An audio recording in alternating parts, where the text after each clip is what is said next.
Hey, welcome back, Knicks fans. Today I wanted to do an evaluation. I wanted to look at all the players and see who's having a good statistical season and who's not having not so great statistical season. We're not here to basically malign anyone's effort. This is just kind of an objective view at all the players, looking at their some important statistics, and we're basically using those statistics to do some calculations and also rank it in order to arrive at who who is having the best statistical season on the team. I did something similar when I did a video about the MVP candidates, and I essentially what I did was I evaluated all the MVP candidates for 2022, and essentially I gathered this information. I gathered the points, field goal percentage, opponent field goal percentage, defensive rebound, offensive rating, defensive rating. These two are more advanced ratings, which are basically team statistics here. And I used that to make some calculations, and then I with those calculations I ranked the results of the calculations to arrive at the best, who I felt which candidates were having the best statistical season. And when I did that, this is what I came up with. Joe Jokic was the best, having the best statistical season slightly, and then followed by Giannis Antetokounmpo. Then Joel Embiid was third, and Kevin Durant was fourth.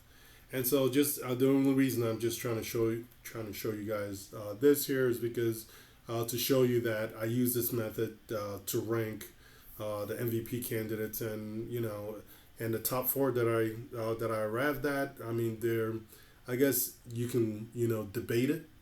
However, I think for the most part, I don't think most people really debate this. If I said the top four players in the league right now in terms of MVP race was Jokic, Antetokounmpo, Embiid, and Durant. And so that said, because I used the method to do this, and it seemed to work pretty okay when I was evaluating MVP candidates. I'm hoping it does the same thing when I evaluate the New York Knicks. I mean, it should, right?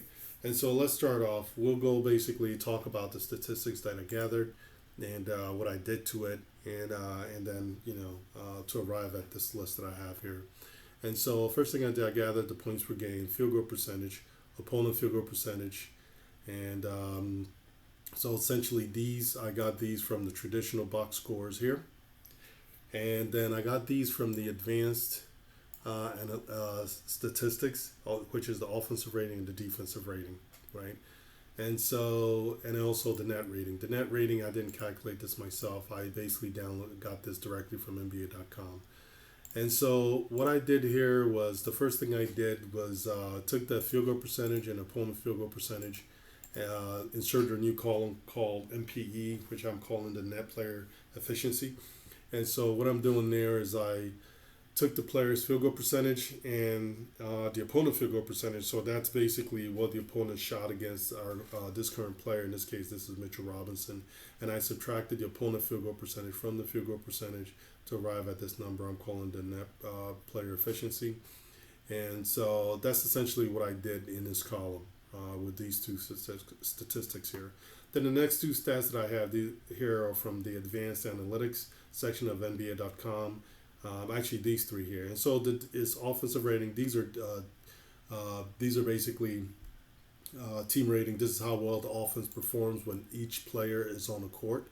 And so in this case, Mitchell Robinson, when he was on the court, the team basically offensive rating was 108.3, and defensive rating was 110.9 when he was on the floor. And so we're able to use that to calculate it to get a net rating. So the net rating is essentially you subtract the defensive rating from the offensive rating to get this net rating, and that's and we get I didn't calculate this myself. Again, I got this from NBA.com. But the net player efficiency, this is just something I've been doing myself. I'm not sure if there's any websites or if the NBA.com is also doing something similar to this. I haven't gone through all the statistics pages on there, stat pages on there, but this is just something I made up myself. And it's similar to this here. This is basically similar to the offensive rating, defensive rating, and then basically getting a net. But this here is more what the individual brings to the table, and this these stats over here is more of how well the team performs while the individual is on the court. And so after that, what I did was I inserted another column called net player rating and net rating here. And so what I did, I added uh, the net rating and the net player efficiency here, and that's how I was able to arrive at the this number here called the, which is net player efficiency and net rating. And then I made sure I downloaded the defensive rebound for each player on the Knicks for this year. And so the reason why I did that was because defensive rebound is an important stat if you're trying to, is an important statistics in terms of the team's ability to win ball games, right? It's like let me just take a step back. So the reason why I chose this statistics were because a few years ago I tested some stats on the NBA.com website, and I was trying to figure out which stats on a traditional box score most predicts a team's ability to win ball games over the course of a season. And so from doing that, it was I arrived at field goal percentage, opponent field goal percentage, and defensive rebound, right? And so these are basically individual statistics that best determines a team's ability to win ball games over the course of a season. And so that's why I have these three. This offensive rating here and defensive rating. I mean, there's a lot of players where their net rating is highly correlated with the team's margin of victory, and so that's the reason why I'm using this here as well. You find that in players where the usage rate is really high and where their production for the team is a lot, not just point production. Usually, a lot of times they'll basically their point production is pretty high, like in the high 20s. They're usually averaging close to 10 rebounds or close to 10 rebounds, and they're usually averaging 5 assists or more a game. And so that, those kind of players tend to have their net rating have a tight relationship with the team's margin of victory. And so that's the reason why I'm using these statistics here. But again, going back to the calculation that I did here, so defensive rebounds, so that's why I have this here. And then in this column over here, I added the net player efficiency, net rating, and then also added the defensive rebound to arrive at this number, right? And then in this column here, I added the points. So I'm adding net player efficiency, net rating, defensive rebound, and points per game. And the reason why I'm including points per game, the points per game, or the number of points the team averages, doesn't have a strong correlation with the team's ability to win ball games over the course of a season. Yes, it sounds crazy, but there's just not a strong relationship between how many points a team averages per game and what the margin of victory is, or even what their win percentage is. And so, but the reason why I'm including the points per game is because it is a production, right? It is something that you're contributed to the team. And so in order to rank, in order to figure out at the individual level what you're doing for the team, what you're bringing to the table, we definitely want to include that. And so that's why I'm adding the points per game to this as well. And I also did the same thing with the MVP when I ranked the MVP candidates, the video that I released a few days ago. And so after I did that, I basically sorted this whole list, which is essentially all the Knicks players, at least the players that are on the roster right now. They're not necessarily playing, but they're basically on the roster. So I ranked it by this column here, which is AC, which is the net player efficiency plus net rating plus defensive rebound plus points per game. And so when I rank it, it kind of lets us know, okay, it basically tells us which players are having the best statistical season. And honestly, if you look at it, you're not going to be, obviously with Mitchell Robinson up here, you're not going to be too surprised about that because, he is one of the bright spots on this team. And obviously but one of the reasons why his numbers are so inflated is because obviously he operates essentially at the rim, right? and he's a big man who's also a pretty good, a decent defender. Although, like I said before in a few videos, he struggled earlier in the year because he was out of shape, and so this opponent field goal percentage is higher than it should be. It's actually it creeped up even a little more. I thought it was below 45%. Or around 45%. So, but it seems like it creeped up a little bit the last few weeks. But either way, and so that's the reason why this, his numbers are so inflated and so high because he's a guy, he operates at the rim, so field goal percentage is really high, and then his opponent field goal percentage is at 46%. It's not stellar or excellent, but that's really inflating his numbers a lot. Like I said, because he operates at the rim. But however, you can't take that away from him. It's not a knock against him because who else can do that? Is there anybody else on the team that can do what he does, that can go get the lobs and get the easy baskets? He's a big man, right? You can't teach big. You can't teach size and athleticism. And so, but he has that. And so that's what he brings to the table. Although it inflates the numbers a little bit for him, but it is what it is. It's as an asset for the team. And is an asset for him, especially in this case in terms of ranking these, who's having the best statistical season on the New York Knicks. The next person is Jericho Sims. Jericho Sims, again, he operates at the rim mostly. He's a lob threat, shooting 73% almost. Defensive opponent field goal percentage is actually pretty good, below 43%. And it's pretty good to see that because he has gotten some meaningful minutes on this team. And so it's really interesting to see that. And the other thing about Jericho Sims, I mean, the team, honestly, overall, it's the team has really struggled, obviously, on the offensive end, and there's, it's just the team just has struggled on the offensive end. Whether if it's player coaching, who knows? And so, of course, his offensive rating is only 104. While he was on the floor, that's basically what the rating for the team was. While he was on the floor, the defensive rating was 106, which is not bad. It's not terrible. He actually struggled earlier in the season. He was lost a lot, but lately he's been playing really good basketball, especially on the defensive end of the floor. And so he gets a lot of kudos from me, especially for his recent play. Defensive rebound only 1.9, almost 2. However, he doesn't get a lot of play time. Jericho Sims only averages 9 minutes a game. And so at 9 minutes a game, and he's getting almost 2 rebounds a game. 2 defensive rebounds a game. That's not bad. I mean, we've seen where, especially now, he's been getting more minutes.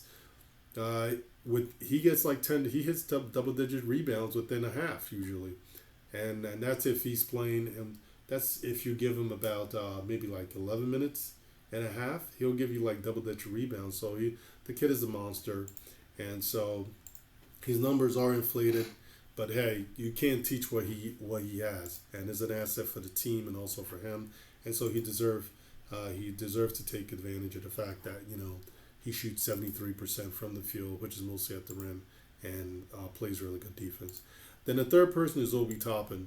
Obi Topping, he's averaging only 7 points per game, but Obi Topping field goal percentage is 50.1, almost 51%. It came down a little bit. I think he was like around 52, close to 53 at one point. But it's kind of pulled back because he hasn't been playing that great recently. Although, he's had some decent games recently. But I want to say the last month of games, he's kind of struggled a little bit.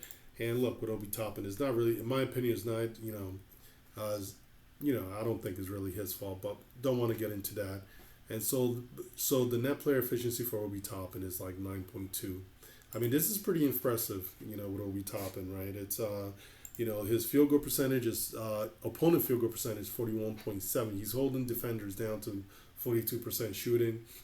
I've said about this kid for a while, especially this year. It's like I'm really surprised at his defense. Obviously, he hasn't been playing against starters really, but sometimes he actually does play against starters. Like, for example, the last game we played against the Nets, he actually got matched up against Kevin Durant a couple of times, and he did a pretty good job challenging Kevin Durant's shot. And I think the couple of times he challenged Kevin Durant's shot, Kevin Durant actually missed the shot. So he's actually, on the defensive end, I feel like he's done a good job. And so that's what gives him this really high net efficiency, which is basically 9. I think is really good. And then if you look at his offensive rating, right? It's like his offensive rating is 109.3. So this is what the team does while he's on the floor. And the defensive rating is 102.7. So that's the team's defensive rating while he's on the floor. And so honestly, this tells me because his opponent field goal percentage is so low and he has a net, his net player efficiency is positive and as high as it is, I think he's contributing to the team's, to the team's net rating of 6.6 here. And so when you go,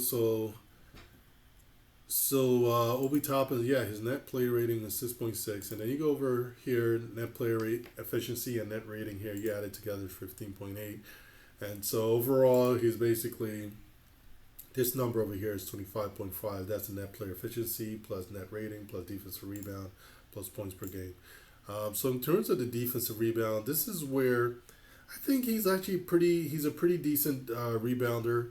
2.6. This says he's getting 14.9 minutes. I don't know how. It's so interesting. There's the minutes supposedly he's getting. It doesn't feel like he's getting 15 minutes a game. I just feel like most of the time Obi Toppin really gets about like maybe 10 to 12 minutes. So this number is pretty interesting here. However, 2.6 defensive rebounds per game. That's pretty good. And so, but he, like I said, he's not a starter. He doesn't get heavy minutes. And so, but although he doesn't get heavy minutes, the fact that he's third on this list here in terms of the kind of season he's having. A lot of people believe he's not having, a great season. A lot of people, feel like, not saying they believe he's not having a great season, but a lot of people are definitely worried about his future with the Knicks. And so, because he's just not getting a lot of minutes, and but he's a very efficient player, makes a lot of smart decisions, and so I think that's the biggest reason why, this number is so high. So the next player here is Todd Gibson. Todd Gibson, he is fourth on this list here. I mean, I don't want to get too much into Todd Gibson. I mean, he's just, he's a very efficient player. It is what it is with this guy. He's always in the right spots, always take good shots, and always in the right position on the defensive end. Plays pretty good defense. His field goal percentage is 54%. Opponent field goal percentage is 41.9, right? Net player efficiency is 12. Offensive rating is 108 when he's on the floor. 103 is the defensive rating when he's on the floor, with a net rating of 5.2. When you add both of these together, it's actually 17.2. So it's really interesting. Is like his net player efficiency and net rating combined is actually higher than Obi Toppin's. I think, but why does Obi Toppin beat him? It's because Obi Toppin is averaging more points per game. That's how he was able to edge him out over here, it looks like. And so he was averaging slightly more defensive rebound than Obi. But also he gets more minutes than Obi does, actually, especially during the course of the season. And so this year is 23.9, and so he is in fourth place. And then the next person, fifth place, is D Rose. D Rose didn't play a lot of games this season. However, the games he did play, he was the best player on our team. He just really was. So he was shooting, before he went down, he was shooting about 44.5%, almost 45%. Defense, which actually I was talking about early in the season, really surprised me. His defense was really good, about 40.9. So opponent field goal percentage 40.9. Net player efficiency 3.0. Offensive rating, of course, 109 while he was on the floor. Defensive rating was 103 while he was on the floor, 5.8. And his net player efficiency and net rating combined, 9.4. Wow, 2.2 defensive rebound. I mean, like, that also surprised me. Did a good job rebounding the basketball. So 2.2 defensive rebounds per game. That's pretty good for a point guard. And so this here was 11.6, and the total here was 23.6 when you combine everything. So he was fifth. Julius Randle. Julius Randle gets 35 minutes a game, average 20 points per game. He's shooting 42% from the field. He's allowing almost 46% from the field, or 45.6%. His net player efficiency is minus 3.6. And so this is where we start to see why the New York Knicks are struggling a little bit. So if you look at a lot of the players that are getting heavy minutes here, you know, the guys that are getting heavy minutes, they're really struggling mightily here. Nerlens Noel, you know, he hasn't really been playing. He's been injured mostly. So that's why I have him highlighted in yellow. But a lot of the guys who are getting heavy minutes on the New York Knicks, they're just not efficient basketball players, and their net player efficiency are all like negative, right? And so Julius Randle is shooting 42%. Opponent field goal percentage is 45.6. Like I said, minus 3.6 for net player efficiency.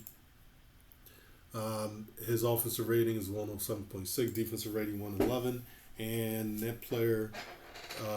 The net rating for him for the team while he was on the court is minus 4.3. You add his net player efficiency, what he brings to the table, and what he's doing with the team is minus 7.9. And so in terms of basketball wise, I mean, you know, yes, he's averaging 20 points per game for us, but unfortunately, these numbers suggest he's actually a detriment to the team while he's on the floor. But, you know, where else are you going to get the production, I guess? I think maybe that's what the coaching staff feels, and obviously that's probably what the, you know, the organization as a whole feels. But unfortunately, this is, you know, he's not playing winning Unfortunately, these guys are not playing winning basketball. And so when you see the negative net player efficiency and then negative net rating, and with the net player efficiency and net rating even higher, you know, that's just not winning basketball, right? Defensive rebound 8.2. He's a very good rebounder. You know, that's the one great, you know, one of his saving grace, and one of the things he actually really helps the team with. And when you combine net player efficiency, net rating, and defensive rebound, he's at 0.3. So basically about even, right? And when you add this one here, you add his points per game. So essentially, it's almost like so with this here, what this suggests here is Julius Randle is not. He's provided 20.5 points per game. He's providing defensive rebound, but because of his efficiency, he's actually a detriment to the team. And so overall, it's almost like, honestly, overall, this suggests that he may not be really, he's not helping us win, definitely. But I don't know, it kind of suggests, these numbers are suggesting with this score here, he's not helping, he's not the only reason, or like the reason why they're losing either. But when you watch the game, you know, you kind of see it differently. But that's mostly because of the defensive rebound and the points that he provides, right? It kind of makes up for the inefficiencies.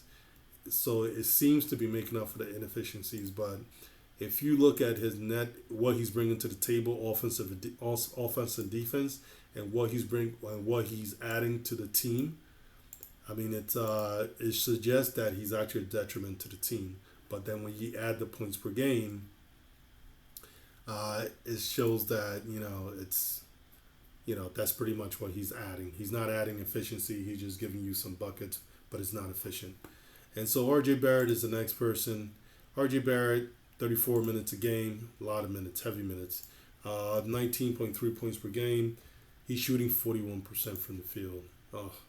He's allowing less than 45% from the field. Shooting for opponent field goal. This was actually lower. This has been creeping up for RJ, especially the last 10 games. He's really done a pretty bad job defending. I want to say the last 10 games, or he struggled on defensive end in the last 10 games. But his net player efficiency is negative 3.5, and when he's on the court, the team offensive rating is 107, defensive rating is 111. And his team net rating while he's on the floor is 3.8.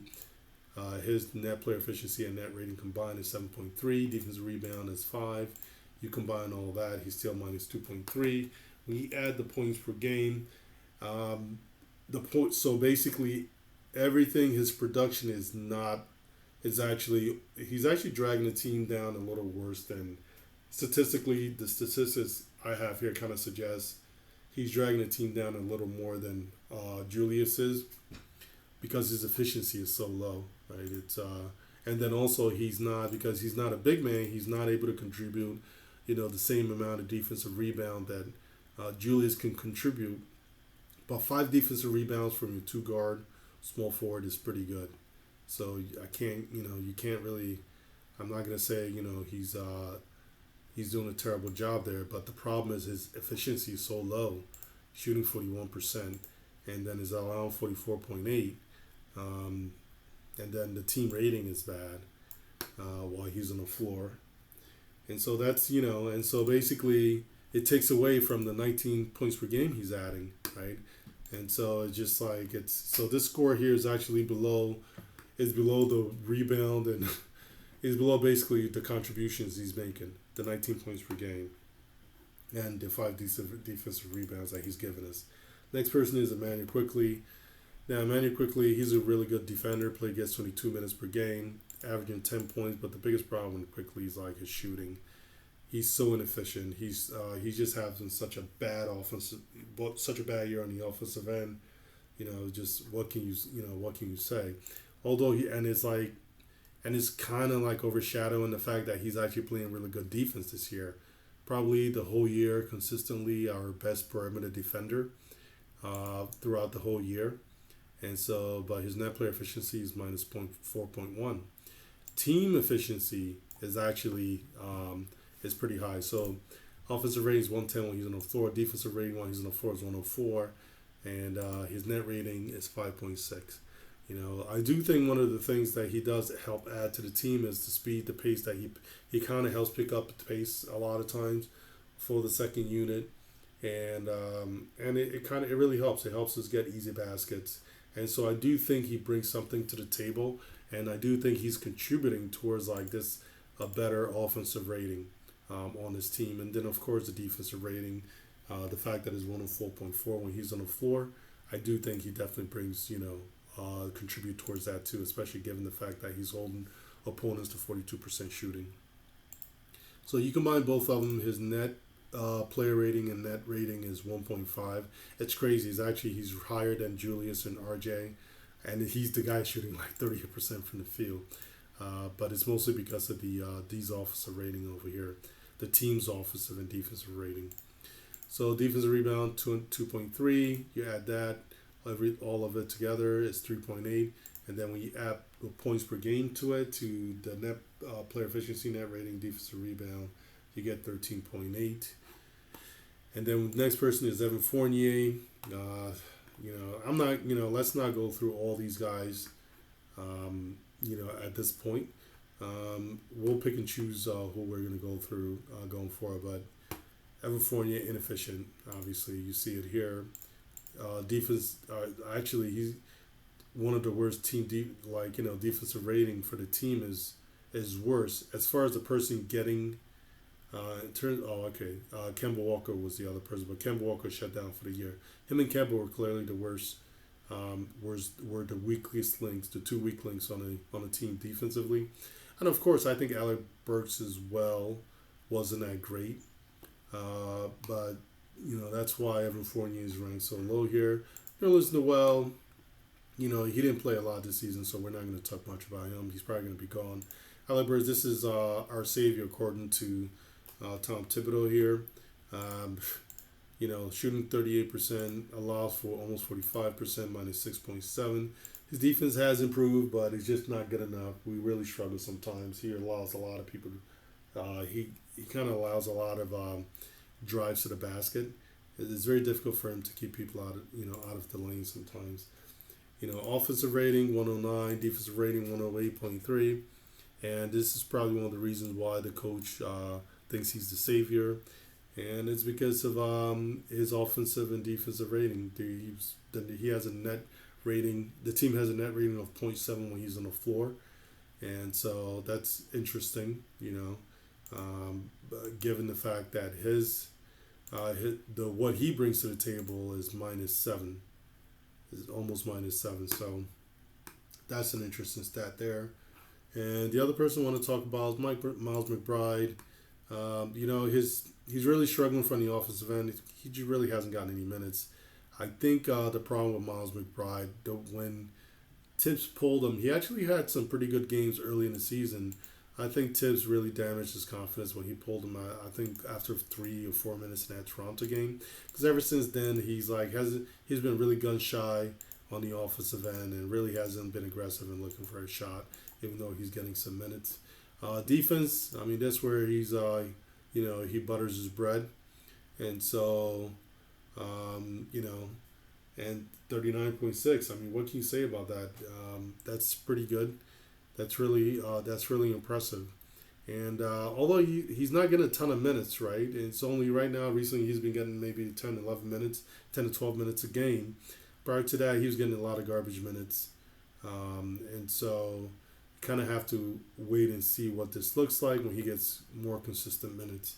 But I've looked at it actually. The recent games he's played, I've looked at his opponent field goal percentage. He actually does a pretty good job on the defensive end. He's a very solid defender.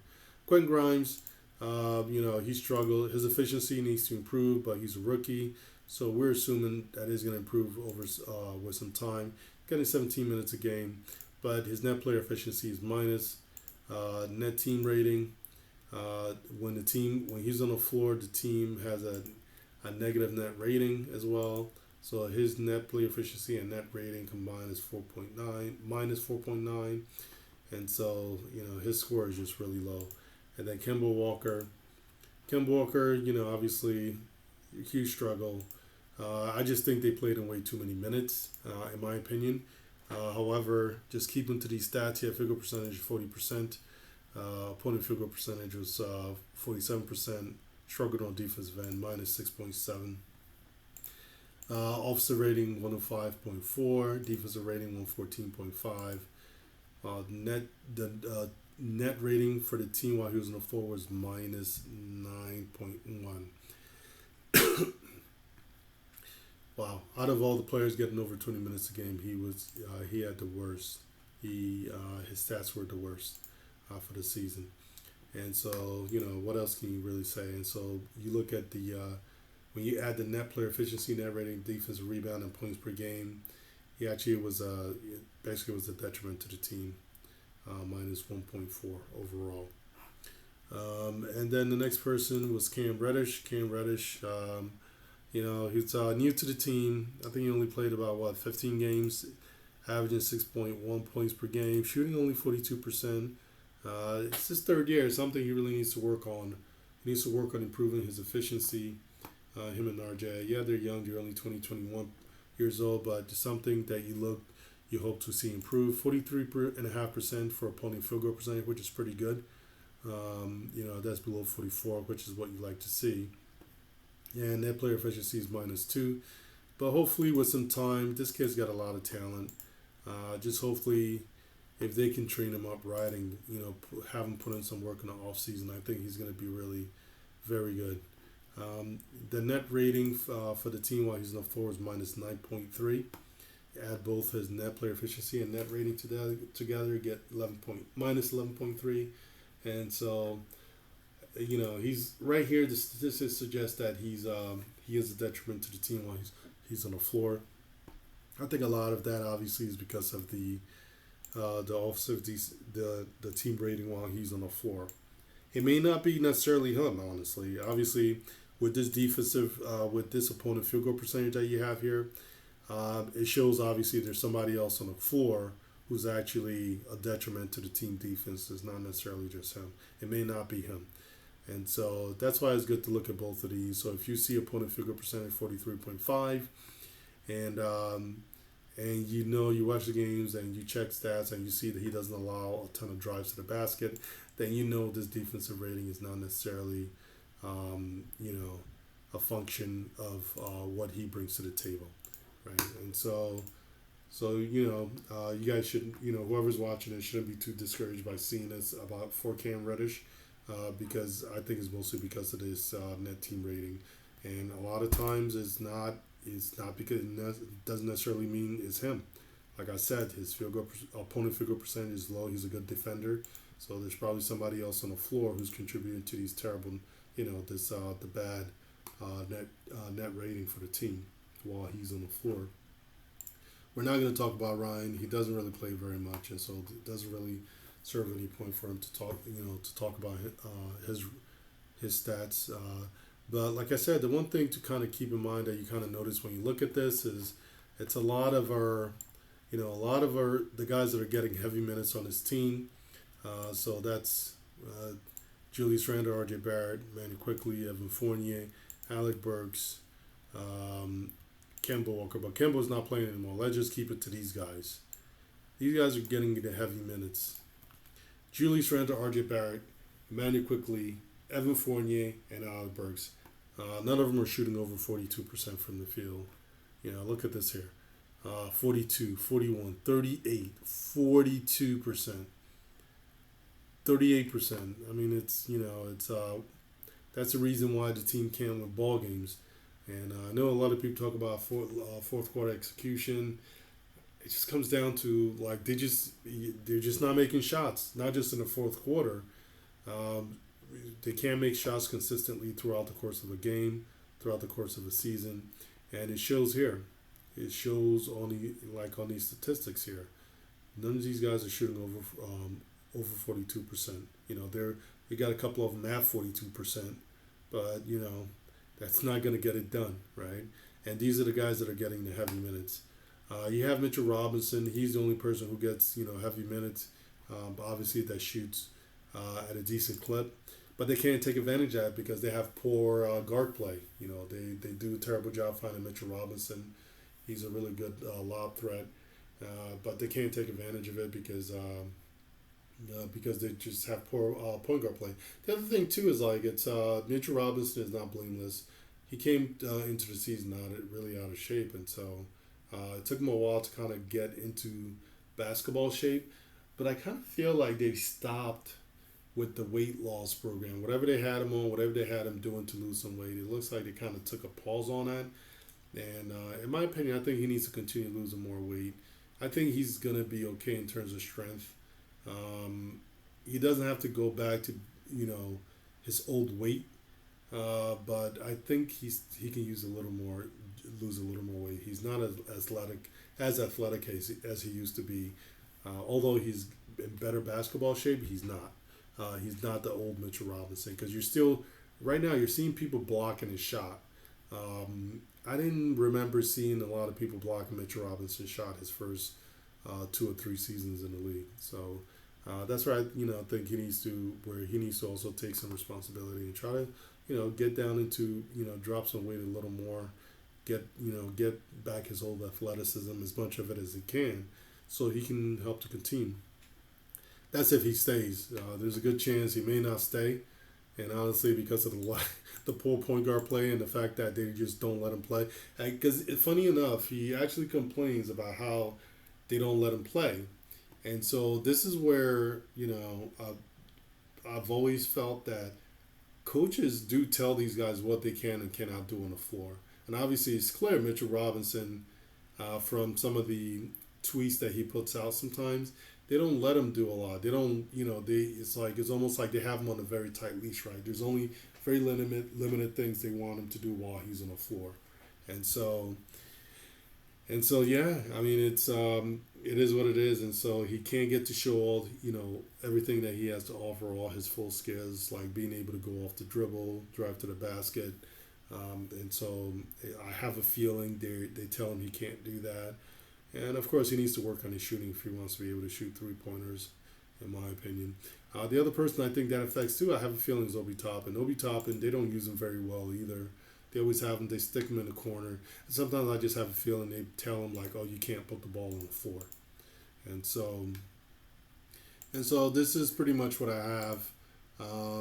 This is basically all of the Knicks players.